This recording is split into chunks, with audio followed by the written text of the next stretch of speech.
Meus irmãos, a graça e a paz do Senhor Jesus, amém?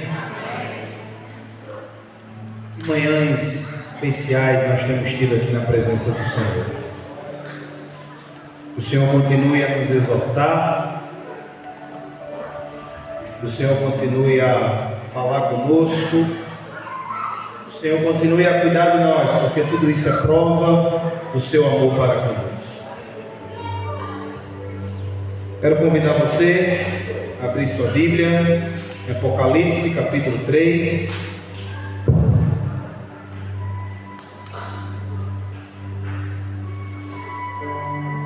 Nós vamos falar hoje sobre a igreja de Sardes, carta da igreja de Sardes. Vamos pôr de pé, aqueles que puderem, claro, fazemos essa leitura. Apocalipse 3, a partir do verso 1, diz assim, irmãos: ao anjo da igreja em Sardes escreva: estas são as palavras daquele que tem os 7 Espíritos de Deus e as 7 estrelas. Conheço as suas obras. Você tem fama de estar vivo, mas está morto. Esteja atento, fortaleça o que resta e que estava para morrer, pois não achei suas obras perfeitas aos olhos do meu Deus. Lembre-se, portanto, do que você recebeu e ouviu. Obedeça e arrependa-se. Mas se você não estiver atento, virei como um ladrão e você não saberá a que hora virei contra você. No entanto, você tem aí em Sardes uns poucos que não contaminaram as suas vestes. Eles andarão comigo vestidos de branco, pois são dignos. O vencedor será igualmente vestido de branco. Jamais apagarei o seu nome no livro da vida, mas o reconhecerei diante de meu Pai e de seus anjos. Aquele que tem ouvidos, ouça o que o Espírito diz às igrejas. Senhor, diante da Tua palavra, nós só temos um pedido a Te fazer: fala conosco. Não o que queremos ouvir, Senhor, mas o que necessitamos para o nosso crescimento e fortalecimento no Senhor, em nome de Jesus. Amém. Aparência e transparência é o título que eu dou a essa mensagem, dessa sessão, dessa perícope que nós vamos estar abordando aqui nessa manhã. Meus irmãos, a gente sabe muito bem que nem sempre as coisas são como aparentam ser, e a realidade muitas vezes ela é bem diferente do que julgamos ser verdade. Muitas vezes nós nos vestimos de uma aparência, de uma máscara daquilo que não vivemos.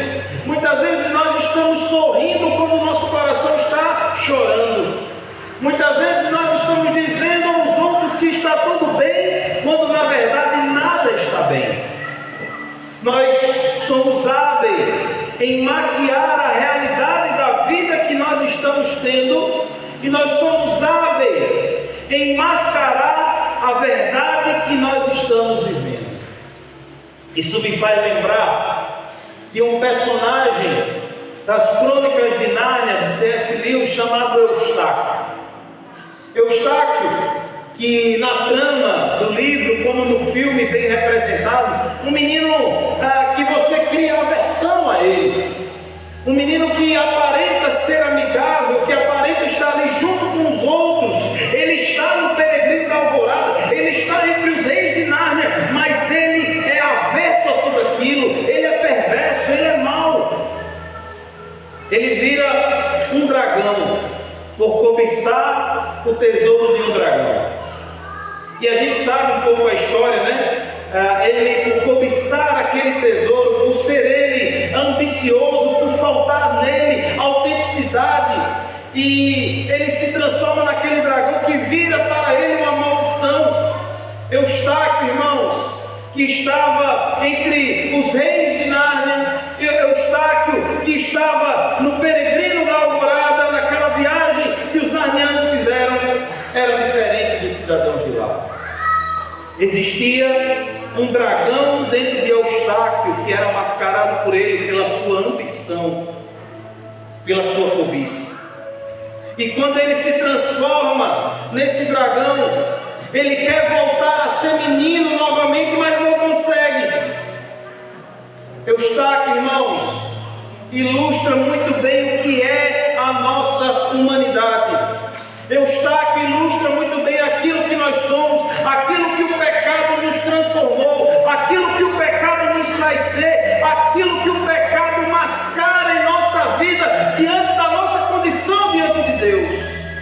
Uma realidade bem presente na igreja de Sardes. A igreja de Sardes, irmãos, não estava em uma boa situação diante de Deus. Como Laodiceia, ela não recebe qualquer elogio, apenas um incentivo, porque tinha naquela igreja um mínimo de irmãos que ainda suspiravam um tipo de fé, suspiravam uma vida com Deus, mas eram poucos. Sardes, a cidade, para a gente entender, era situado no alto de uma colina, era muito bem amuralhada, fortificada, e os seus moradores se sentiam imbatíveis, inexpugnáveis. Era uma cidade que achavam-se que era difícil de se invadir por conta da sua posição geográfica, era rodeada de muros e de montes que era difícil de subir. Com isso, os moradores também se orgulhavam por ser uma cidade rica, por ser uma cidade de importância, de grande importância também comercial. Eram pessoas que viviam cheias de si, cheias do seu orgulho, cheias da sua própria vaidade. Assim era a condição daquela cidade. E ela se tornou famosa pelo seu alto grau de imoralidade, que a invadiu, e a decadência passou a tomar conta. Quando João escreve, irmãos, essa carta, como eu disse, Sardes era uma cidade rica, mas totalmente degenerada. A sua glória estava no passado, e os seus habitantes se entregavam aos encantos de uma vida de luxúria e de prazer. E infelizmente, a igreja de Sardes estava se tornando como a cidade de Sardes. Assim como a cobiça de Eustáquio desejou aquele tesouro e o transformou num dragão, a cobiça de Sardes, o orgulho de Sardes, a tornou em uma igreja morta, em uma igreja sem vida, em uma igreja onde só uns poucos permaneciam ali. Com isso, irmãos, devemos nos perguntar nessa manhã: como saber se realmente tudo vai bem conosco? Como examinar a nossa saúde espiritual? Como verificar se não passamos de mortos-vivos perambulando pela existência? Como saber se eu estou bem na minha vida diante de Deus? Será que o fato de eu estar no projeto e estar aqui sendo bênção, orando logo que acordo, consagração de manhã, evangelismo à tarde, será que isso me faz entender que eu estou bem com Deus, que eu e Deus, tudo certo? Será que é isso? Será que é a quantidade de coisas que nós fazemos para Deus? Quando olhamos para essa carta, irmãos, nós descobrimos que há alguns sintomas que mostram que a aparência mascara, esconde a realidade daquilo que se está vivendo e que se está acontecendo. Como foi dito já desde o começo dessa série, Sardes foi uma igreja que de fato existiu, foi constituída. Alguns indicam até que foi em alguma das passagens da terceira viagem missionária de Paulo. Porém, como nós cremos, era uma igreja literal, mas que o seu ensino, ele se expande à igreja de todas as épocas, de todas as eras, até o dia em que Cristo voltar para consumar todas as coisas.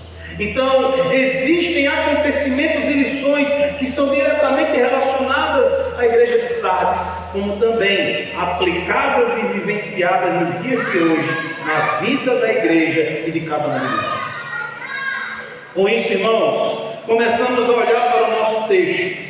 E no verso 1, a frase que abre praticamente cada carta das igrejas aqui, ao anjo da igreja, como já foi dito, ao pastor da igreja, ao mensageiro da igreja, escreve. É Jesus ditando essas palavras para João. E ele diz: estas são as palavras daqueles que têm os 7 Espíritos de Deus e as 7 estrelas.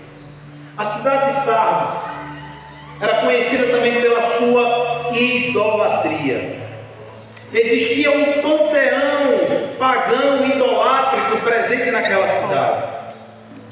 Há templos a deus Artemis, o culto a Apolo e tantas outras divindades helenísticas que eram adoradas entre o povo e que caracterizavam pela cultura da cidade como uma cidade plenamente religiosa, uma cidade plenamente dos costumes religiosos, cada um devotado ao seu Deus de preferência. Mas veja como Jesus se apresenta àquela igreja.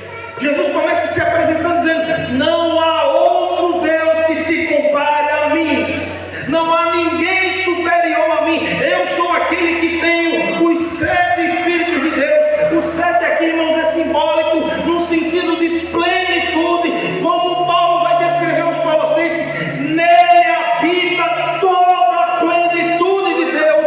Não há divindade no céu, na terra ou no mar que se compare à grandeza do nosso Senhor, do nosso Salvador Jesus Cristo.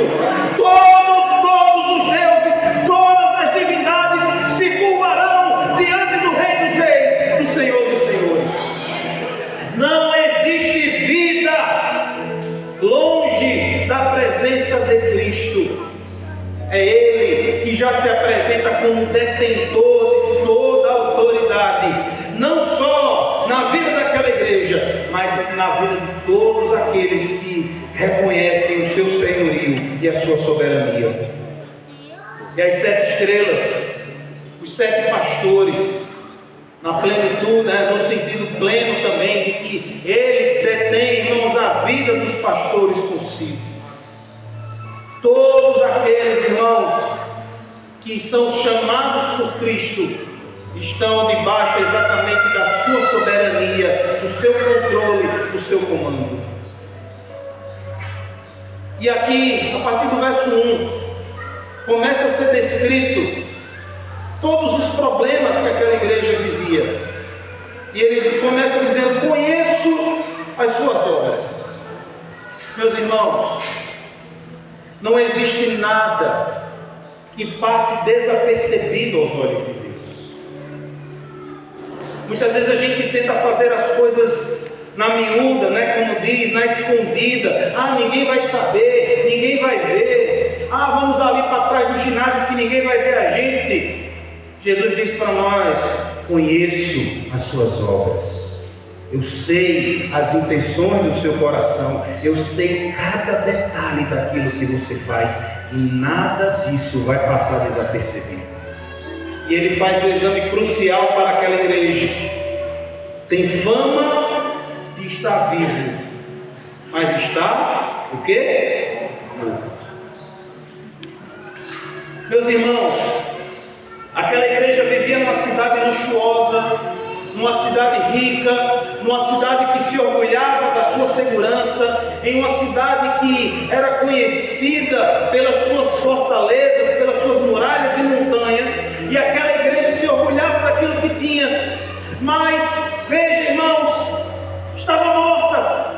Quantas vezes nós nos orgulhamos daquilo que nós possuímos, achamos que por termos pregado o Evangelho, por termos orado, por termos lido a Bíblia, achamos que está tudo bem, mas isso não é fundamental, irmãos, para decretar a nossa vida diante de Deus. Esses são elementos que nos conduzem a uma manutenção da nossa saúde diante de Deus, mas vida com Deus, irmãos, é ser achado nele, é ser encontrado nele, é reconhecê-lo como Senhor absoluto de todas as coisas, como pleno Senhor da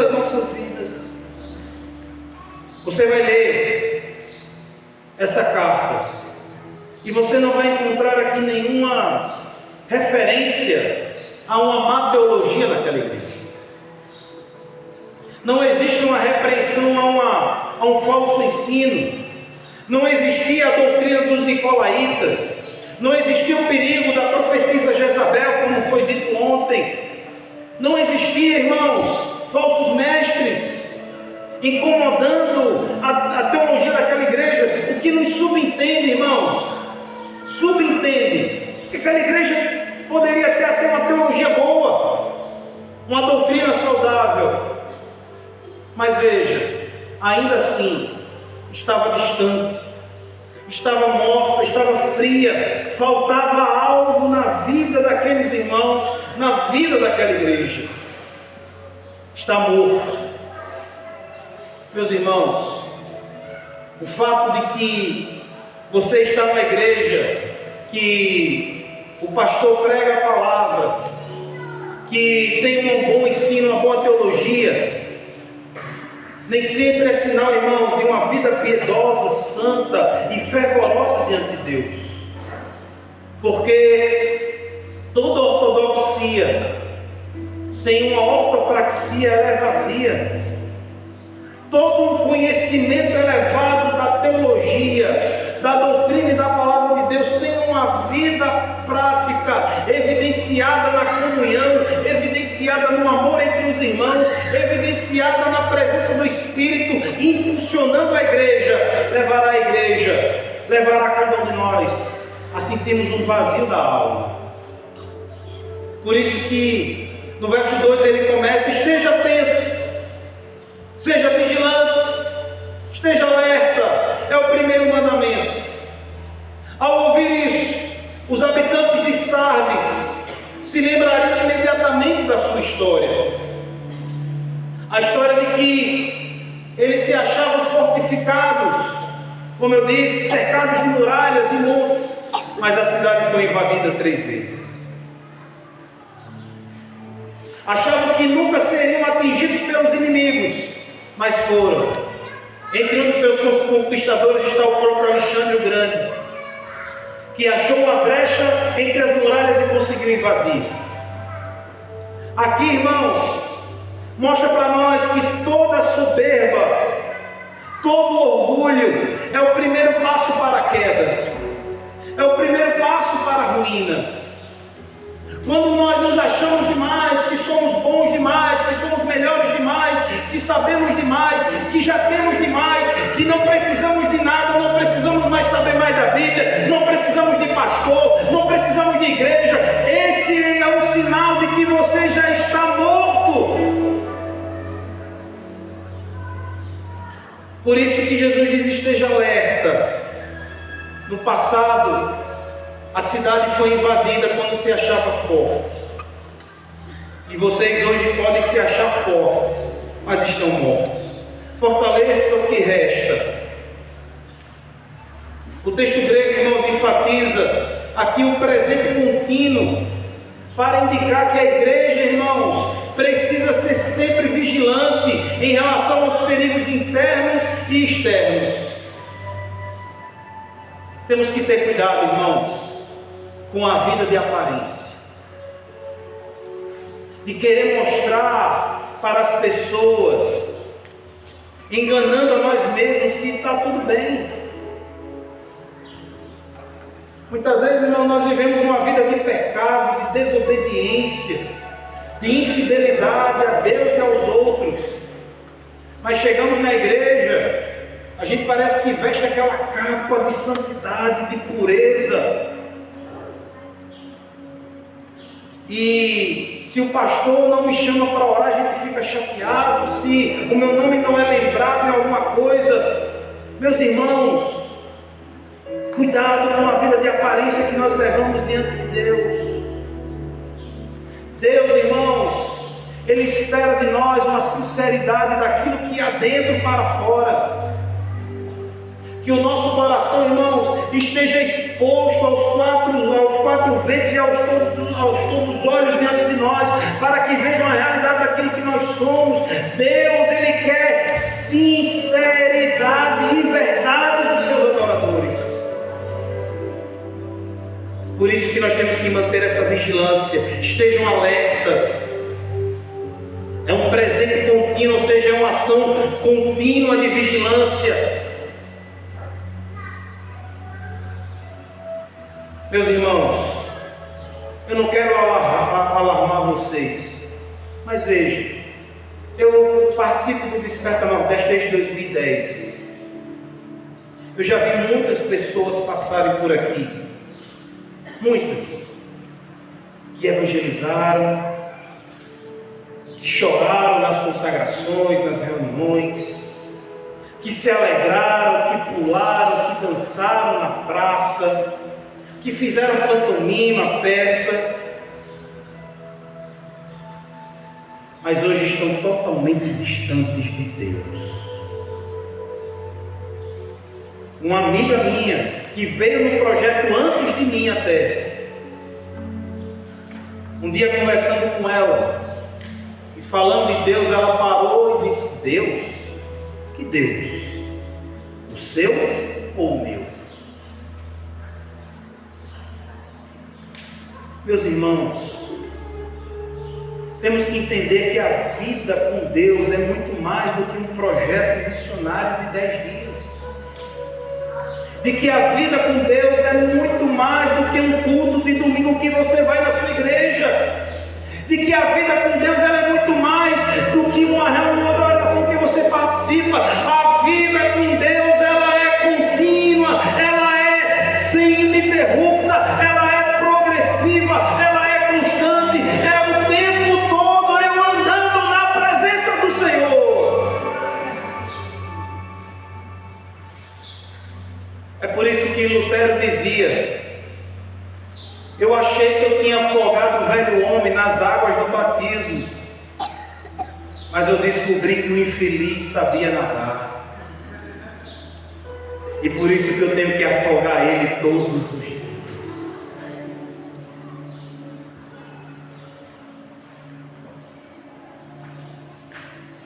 Deixa eu ilustrar isso para você, irmãos. A gente estava vindo para cá, 3 dias de viagem dentro do carro com as crianças. E, se eu não me engano, no 2º dia de viagem, calor. Daqui a pouco as meninas atrás começam a brigar. Uma puxa o cabelo da outra, outro puxa o pé e bate, outro joga o brinquedo. E Débora já, e eu lá concentrado na estrada, ouvindo aqueles gritos. Meu Deus do céu, não chega logo. Daqui a pouco, as duas dizem assim: mamãe, estou com fome. Aí Débora diz assim: eu não vou dar comida a vocês. Vocês estão aí brigando uma com a outra, se estapeando, gritando. Enquanto estiverem assim, eu não vou dar comida a vocês. Laís, a mais nova, vira para Sofia e diz assim: Sofia, vamos ser amigas e fazer as pazes.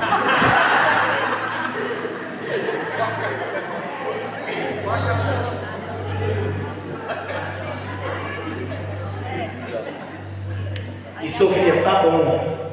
Débora deu a comida. Quando terminaram de comer, puxa cabelo, joga no brinquedo. Muitas vezes a gente vive assim, irmãos. Fama de estar vivo, uma aparência. Quantas vezes a gente diz que perdoa, irmão, mas vira as costas e já está falando dele. Quantas vezes a gente recebe uma exortação e a gente diz: isso não é para mim, se chateia, fica bravo com o pastor, com a igreja, e fala mal do pastor e da igreja, e cantamos: Senhor, eu quero ser como um farol, Senhor, eu quero ser como uma ponte sobre as águas, Senhor, usa a minha vida. Mas quando somos exortados por causa do nosso pecado, achamos ruim. Estamos vivendo de aparência, como essa igreja estava vivendo. Por isso que Jesus diz, verso 3: lembre-se, portanto, do que você recebeu e ouviu. Jesus está chamando a atenção daquela igreja e diz: olha, vocês têm aí o alimento, vocês receberam a palavra, vocês receberam o ensino, vocês receberam a instrução, Vocês receberam aquilo que de melhor foi dado a vocês, eu mesmo, e o alimento da minha palavra para vocês. Recordem-se disso, lembrem-se disso, coloquem isso em prática. Vivam a palavra de Deus que vocês pregam, que vocês creem. Irmãos, como temos dificuldade em viver o Evangelho de Cristo hoje. Como temos dificuldade, irmãos, de lembrar daquilo que nós recebemos de Deus. Uma vez, eu falando exatamente isso, conversando no gabinete com o irmão, e o irmão de repente chegou para mim e disse assim: pastor, mas eu vou ser sincero com o senhor, eu nem lembro mais do que o senhor pregou domingo, pastor. Rapaz, a vontade foi pegar a Bíblia e jogar na cara dele, né? Mas naquela hora, a gente respira, e eu disse: meu irmão, você lembra o que você almoçou no dia 5 de maio do ano passado? Não, pastor, lembro não. Irmão, você lembra que você almoçou no dia 12 de dezembro desse ano? Não, pastor, lembro não. Não lembro nem o que eu comi ontem. E aí eu voltei para ele e disse: muitas vezes nós não lembramos daquilo que ouvimos da palavra de Deus.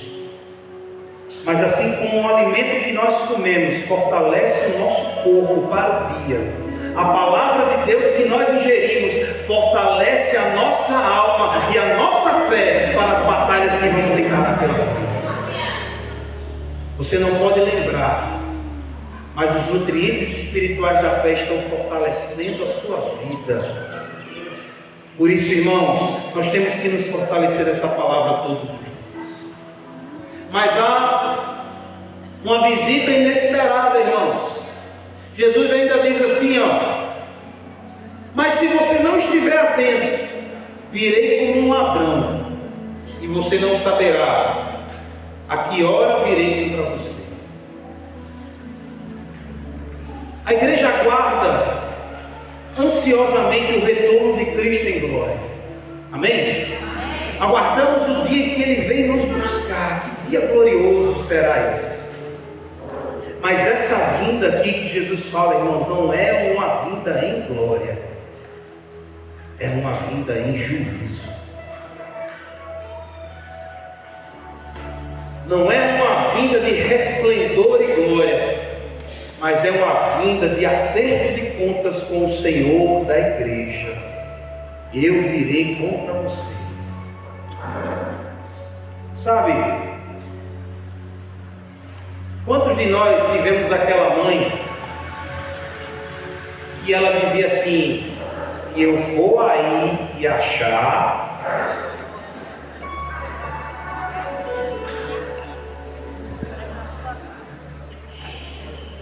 o que Jesus está dizendo para nós, irmãos?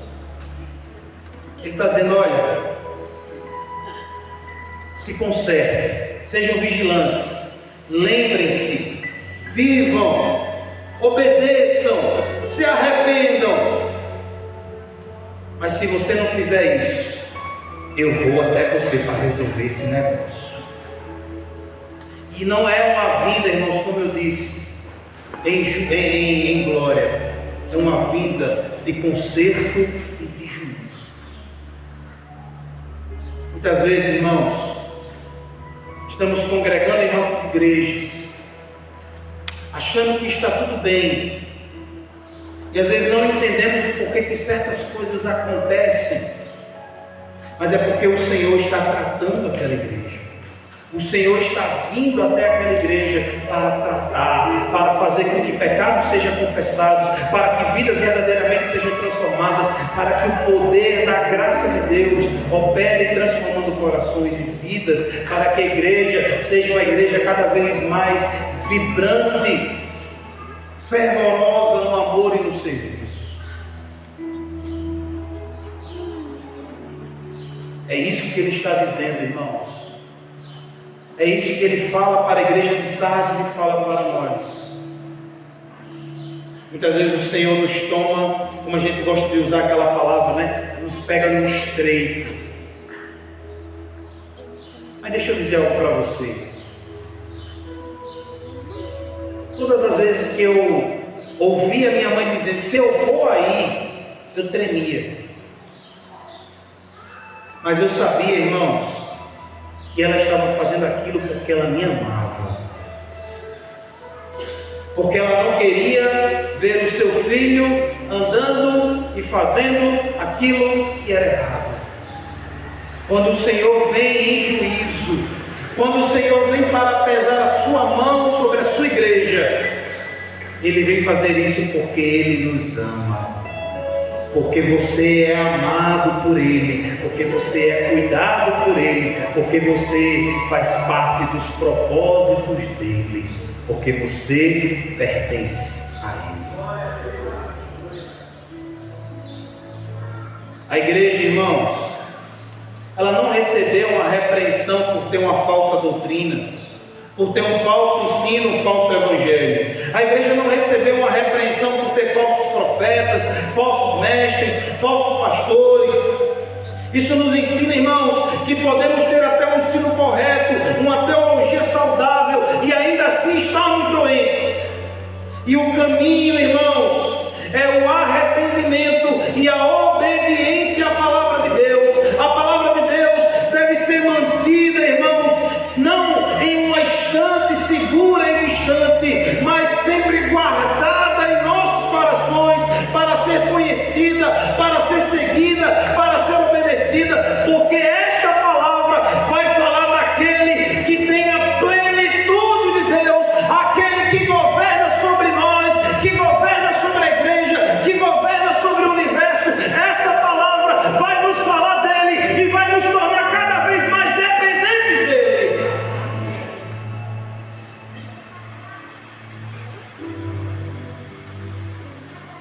A partir do verso 4, ele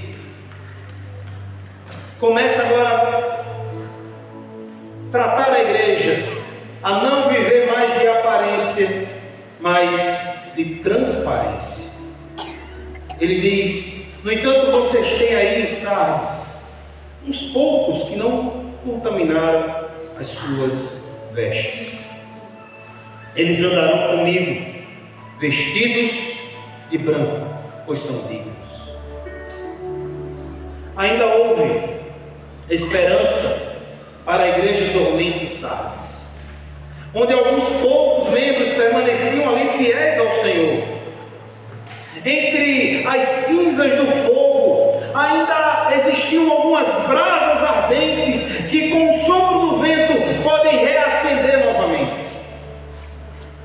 O texto grego, irmãos, vai dizer uns poucos nomes. No nosso, vocês têm aí alguns poucos, né? No texto grego vai dizer poucos nomes, transmitindo a ideia de que o Senhor conhece individualmente cada um daqueles que pertencem a Ele. Ele te conhece pelo nome. Ele sabe quem você é. E essa é a diferença, irmãos, da nossa fé. Porque se a gente chegar para as pessoas de Pedra Branca e perguntar, você quer Jesus? Ela vai dizer: Ave Maria, meu filho, quem não quer? Pelo meu padrinho padecício, é claro que eu quero Jesus. Quem não vai querer? Mas veja, irmãos, esse é o princípio que nós entendemos da salvação. Não depende de quem quer, não depende de quem busca. Nós estamos aqui anunciando o Evangelho para encontrar aqui, espalhando as boas novas, para que os eleitos de Deus sejam despertados da morte para a vida. Não adianta, irmão, você chegar hoje na casa do prefeito de Pedra Branca, do prefeito de João Pessoa, do prefeito de Itaguaí, e chegar lá e dizer: olha, eu quero entrar aí porque eu quero falar com o prefeito, eu conheço o prefeito. A questão não é você conhecer o prefeito, a questão é se o prefeito lhe conhece. A questão, irmãos, não é simplesmente dizer que eu conheço Jesus. A questão é: você é conhecido por Jesus? Jesus sabe que de fato você é dele? Jesus reconhece você como um daqueles que foi comprado pelo sangue dele? Ele conhece cada um dos seus pelo nome.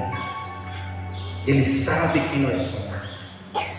O pequeno número de servos fiéis, irmãos, não contaminaram suas vestes, o que significa que eles não haviam sido influenciados pela cultura dos seus dias. Nós, irmãos, não precisamos participar dos banquetes e dos padrões deste mundo para se inspirar a fazer algo para Deus. Nós precisamos a cada dia sermos totalmente dependentes do Senhor, levados pelo seu Espírito, cheios da sua palavra, cheios do seu amor, cheios do seu poder, porque nós vamos vencer neste mundo, não é pela nossa força, não é pela nossa capacidade, não é pela nossa sabedoria, mas é pela força, é pelo poder e é pelo conhecimento daquele que é Rei e Senhor sobre este universo e sobre os nossos corações. Precisamos estar cada vez mais dependentes do Senhor. E a palavra veste aqui é um símbolo para a conduta espiritual e o estilo de vida moral daqueles irmãos. Nessa passagem, irmãos, a cor branca simboliza pureza e santidade. Suas vestes brancas foram dadas pelo Senhor como roupa da justiça, da sua justificação.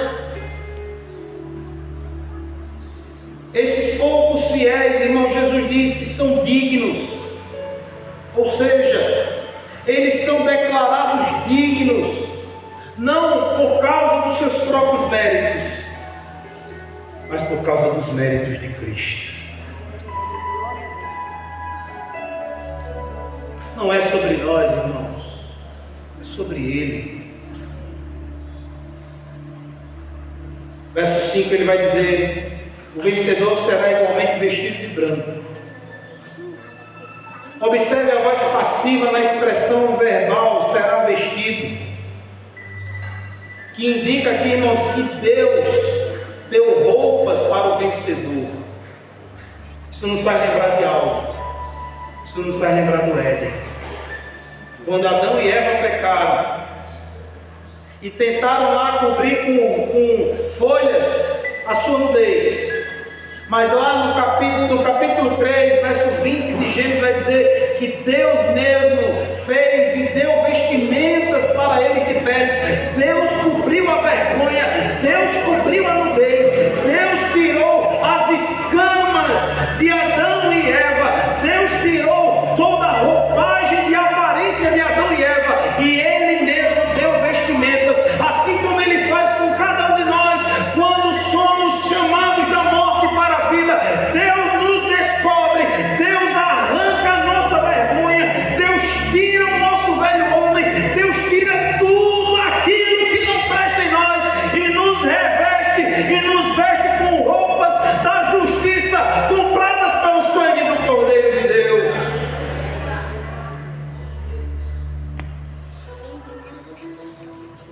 Meus irmãos,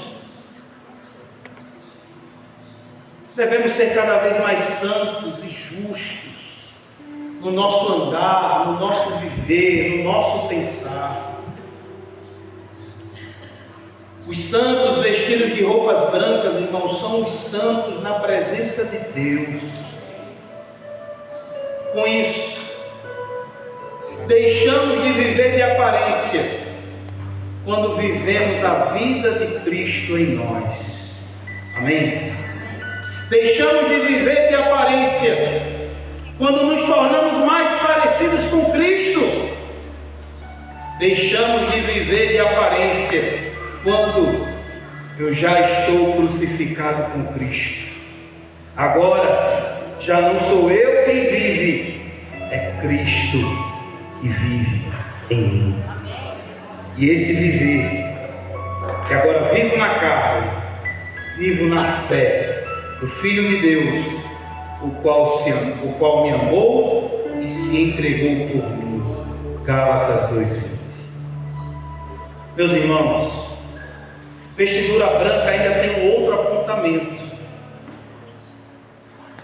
Vestidura branca, irmãos, também é a roupa da noiva.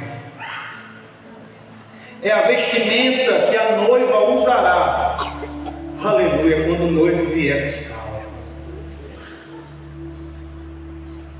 É a roupa, irmãos, que simboliza que a igreja está pronta como noiva de Cristo, aguardando o retorno do noivo. Ele não virá buscar aqueles que não estiverem com as suas vestiduras brancas. Ele vem para aqueles que estão prontos, que estão andando em santidade, que estão andando em pureza, que estão andando em obediência à sua palavra, em fervor e amor. Aqueles que foram comprados pelo sangue do Cordeiro, aqueles que ele entregou a sua própria vida para alcançar, aqueles que foram chamados da morte para a vida, aqueles que foram tirados do lamaçal do pecado, aqueles que o mundo dizia que não tem mais jeito, aqueles que eram rejeitados, aqueles que andavam errantes, aqueles que não valiam nada, mas que foram comprados por Cristo e são revestidos agora pelas vestiduras brancas. É esse que ele vem buscar. É esses que ele vem buscar. Somos a sua noiva. Estarmos vestidos assim, irmãos, indica que não só de que fomos comprados, que fomos separados, mas que aguardamos o dia, o glorioso dia. Por isso a promessa: nunca apagarei o seu nome do livro da vida. Essa promessa, irmãos, é formulada para infundir segurança aos cristãos fiéis de Sardes e para todos nós. Essa promessa, ela assegura de que estão absolutamente salvos e seguros. Seus nomes foram escritos no livro da vida e jamais serão apagados. Em outra passagem ele vai dizer, Deus diz ao seu povo: nas palmas das minhas mãos eu te gravei. É segurança para nós, é certeza de que se fomos comprados, se fomos justificados, Ele virá para nós buscar. Ele está inseparavelmente ligado a nós. Como diz a igreja, somos a noiva aguardando o noivo. Meus irmãos,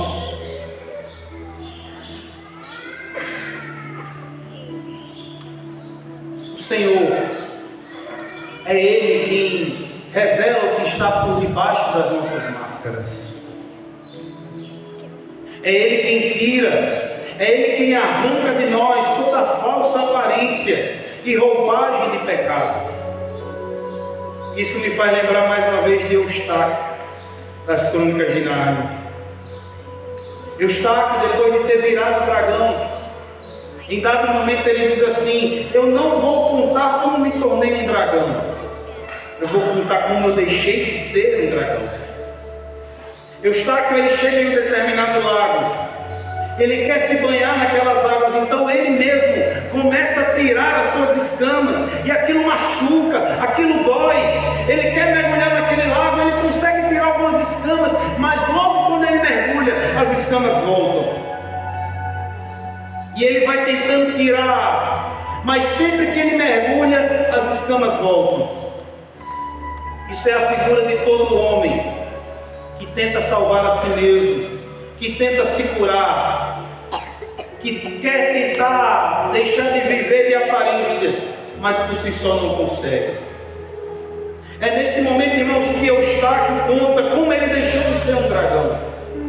Aslan aparece, o leão de Nárnia, e Eustáquio, ele está tão desesperado, tentando se livrar das escamas, para poder tomar um banho naquele lago, nas águas daquele lago, que Aslan diz: eu posso te ajudar. E a primeira coisa que Eustáquio olha, irmãos, é para as garras do leão.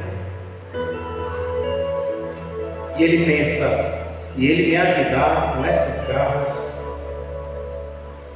Ele percebeu, irmãos, que as suas tentativas não deram em nada. Então Aslan, com as suas garras, começa a arrancar uma a uma as suas escamas. Foi a dor mais terrível que ele já sentiu. Foi a dor mais extenuante que ele sentiu. Mas quando Aslan arrancou todas as escamas, Eustáquio era uma nova criatura. Isso é o Evangelho. Isso é as vestiduras brancas. Arrancar o nosso velho eu de nós, irmãos, dói. Arrancar o nosso velho eu de nós machuca. Mas é necessário para que a gente viva não mais de aparência, mas viva agora em transparência diante do Rei e do Senhor. O Senhor Jesus vem, irmãos, para arrancar as nossas aparências, como na figura de Aslan, arrancando as escamas de Eustáquio, como o Emílio Garófalo disse na Consciência Cristã, né? Quando Deus nos sangra, não é para nos matar, é para nos salvar. Meus irmãos, que o Senhor arranque de nós aquilo que está nos colocando em uma condição de mortos e sem vida, para que Ele nos revista da sua própria roupagem, para que possamos ser semelhantes a Ele, porque são esses que Ele vem buscar naquele grande dia. Concluo aqui, irmãos, trazendo algumas aplicações. Primeiro, você pode ser um dos poucos de Sardes que não se contaminaram. Você talvez pode ser aquele pequeno grupo de irmãos que ainda permanece fiel, mesmo diante das dificuldades que você está vendo na sua igreja. E eu digo para você, não desanime, não desista. Siga firme até o fim, porque o Senhor, como estava com aqueles poucos fiéis, Ele também está contigo. Você é digno dele. Esteja sempre na dependência do noivo. Mas, em segundo lugar, você pode estar na igreja, mas nunca ter o reconhecimento da plenitude de Deus em sua vida. Você pode estar na igreja e nada muda na sua vida, você continua o mesmo. Essa é a oportunidade de você sair da morte para a vida. Deixe que o leão da tribo de Judá finque as suas garras para tirar o seu velho homem, para que você nasça em uma nova criatura, em uma nova vida diante de Deus. Terceiro, deixe de viver uma vida de aparência e viva uma vida de transparência. Pedro foi o homem que negou Jesus. Era um homem que era impulsivo. Quando Jesus estava sendo levado, cortou a orelha do soldado. Era um homem que, pouco antes de Jesus ser morto, disse: Senhor, eu não vou deixar que façam nada disso com o Senhor. Mas na primeira e nas várias oportunidades negou a Cristo. Vivia de aparência. Mas ao ser confrontado com Jesus depois da ressurreição, Pedro, tu me amas? Não vou entrar aqui nos pormenores do texto, mas Pedro diz: Senhor, tu sabes de todas as coisas. O Senhor sabe que eu te amo. E nós vemos depois Pedro, irmãos, sendo totalmente transformado, se transformando num dos maiores líderes da igreja de Atos.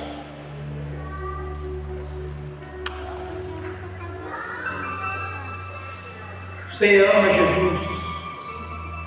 Você está disposto a se entregar cada vez mais por Jesus?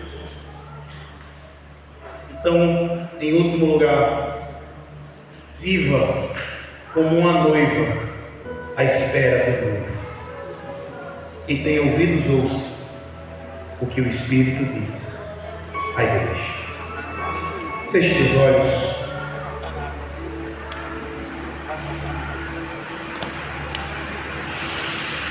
Aleluia. Vamos ficar de pé.